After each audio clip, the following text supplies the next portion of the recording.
ఏమంటే పవన్ కళ్యాణ్ సినిమా రిలీజ్గా రాబోతుండగా మేము సినిమాలు మోస్తాము అనేది దుస్సాహసం చేయకూడదు. ఆ దుస్సాహసానికి మీరు ముందడుగు వేయకూడదు.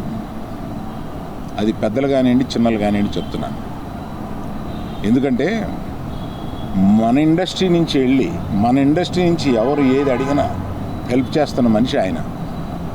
ఆ రోజు మేము అశ్విని దత్ గారి కోసం కొద్దిమంది కలిపి వెళ్ళాం పవన్ కళ్యాణ్ గారిని కలవడానికి. అశ్విని దత్ గారి సినిమా వస్తుంది, దానికి కాస్త రేట్స్ ఇప్పించండి అని చెప్పి అడగడానికి. అప్పుడు ఆయన హింట్ చేశారు, చంద్రబాబు నాయుడు గారిని కలిశారా మీరు, ఛాంబర్ తరపున వచ్చి కలవండి. ఆ తర్వాత ఆ కమ్యూనికేషన్లో ఏం జరిగిందో ఏంటో ఆ తర్వాత ఎవరు దాన్ని పట్టించుకోలేదు. నేను ఒకళ్ళిద్దరితోటి ప్రస్తావిస్తే, చంద్రబాబు నాయుడు గారు మాకు తెలిసిన ఆయనే కదా, పవన్ కళ్యాణ్ గారు మాకు తెలిసిన ఆయనే కదా, మేము వెళ్ళి పని చేయించుకుంటున్నాం అన్నారే తప్ప ఛాంబర్ వారు కానీ ఏ సంస్థ కానీ వెళ్ళి అఫీషియల్గా మనం అందరం వెళ్ళి కలిసి కష్టం వచ్చినప్పుడు కలవడం వేరండి.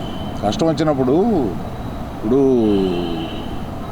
మనం అసలు ప్రభుత్వం వచ్చిన తర్వాత వెళ్ళి మనం కలవాలి కదా, కలవలేదు.